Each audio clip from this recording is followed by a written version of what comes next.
So ಬೆಳಗ್ಗೆ routine ಹೇಗಿರುತ್ತೆ sir? ಬೆಳಗ್ಗೆ ಎದ್ದಿದ ತಕ್ಷಣ ನಾನು ಫಸ್ಟು ಅಡುಗೆ ಮನೆಗೆ ಹೋಗ್ತೀನಿ. ಅಡುಗೆ ಮನೆಯಲ್ಲಿ ಏನೇನು ಪಾತ್ರೆಗಳಿದೆ ಎಲ್ಲ ಕಟ್ಟೆ ಪಟ್ಟೆ ಎಲ್ಲ ಇದೆ, ಅದೆಲ್ಲ ತೊಳೆದು ಕ್ಲೀನ್ ಮಾಡಿ ಅಡುಗೆ ಮನೆ ಕಟ್ಟೆ ಎಲ್ಲ ಒರೆಸಿ ಎಲ್ಲ ನೀಟ್ ಮಾಡಿ ಮ್ಯಾಸ್ ಗುಡ್ ಆಸ್ ಫ್ರೆಶ್, ಏನು ಮುಟ್ಲೇ ಇಲ್ಲ ಅನ್ನಂಗೆ ಆ ಥರ ಫ್ರೆಶ್ ಮಾಡಿ ಆಮೇಲೆ ವಾಕ್ ಹೋಗ್ತೀನಿ. ಓಕೆ ಮೇಡಮ್, ಏನು ಸತ್ಯವನ್ನೇ ಹೇಳ್ತಿದ್ದಾರಾ? ಇಲ್ಲ, ಕ್ಲೀನೇ ಇರುತ್ತೆ. ಎಲ್ಲೋ ಒಂದೆರಡು ಗ್ಲಾಸ್ ಇರುತ್ತೆ ಅಷ್ಟೇ. ಅದು ಈಗ 1 ಮಂತಲ್ಲಿ ಅಷ್ಟೇ ಮಾಡಿದ್ರು. ನೀವು ಫಸ್ಟ್ ತಗೊಂಡಂಥ ಕಾರ್ ಯಾವುದು ಸರ್? ಮಾರುತಿ ಕಾರ್ ತಗೊಂಡಾಗ, ಅದು ಮದುವೆಗೆ ಮುಂಚೆ. ಅದು ಏನಾಯಿತು, ಆ ಕಾರ್ ತಗೊಂಡು ನನ್ನ ತಂದೆಯವ್ರನ್ನ ಕೂರಿಸ್ಕೊಂಡು ಬೆಂಗಳೂರಿಗೆ ಹೋಗ್ತಾಯಿದ್ದೆ. ಆಕ್ಸಿಡೆಂಟ್ ಆಗ್ಬಿಡ್ತು.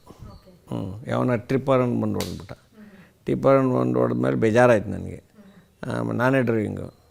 ಅದೇನು ಆಗಲಿಲ್ಲ, ಎಂಥದ್ದು ಯಾರಿಗೇನು ತೊಂದರೆ ಆಗಲಿಲ್ಲ. ಅದಾಗಿದ ಮೇಲೆ ಸ್ವಲ್ಪ ದಿವಸ ಕಾರು ರಿಪೇರಿ ಮಾಡಿ ಅದನ್ನು ಹಂಗೆ ಕೊಟ್ಬಿಟ್ಟೆ. ಹಾಗೇ ಮತ್ತೆ ಬರಲಿಲ್ಲ, ತಗೊಳ್ಳಿಲ್ಲ. ಆಮೇಲೆ ನಾನು ಎಂಗೇಜ್ಮೆಂಟ್ ಆಯ್ತಲ್ಲ, ಎಂಗೇಜ್ಮೆಂಟ್ ಆದಾಗ ವೆಸ್ಪಾ ಸ್ಕೂಟ್ರು ನಂದು ಫಸ್ಟು, ವೆಸ್ಪಾ ಸ್ಕೂಟ್ರು.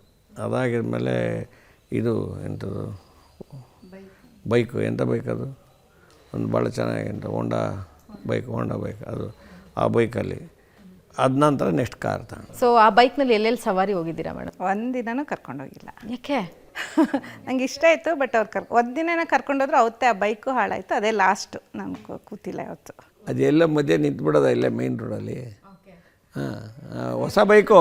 ಅದಾಗಿದ್ಮೇಲೆ ಬೈಕಲ್ಲಿ ಕೂರಲೂ ಇಲ್ಲ ಅವಳು, ನಾನು ಕೂರಿಸಿಲ್ಲ. ನೀವು ಫಸ್ಟ್ ನೋಡಿದಂತಹ ಸಿನಿಮಾ ನೀವು ಒಬ್ಬರೇ?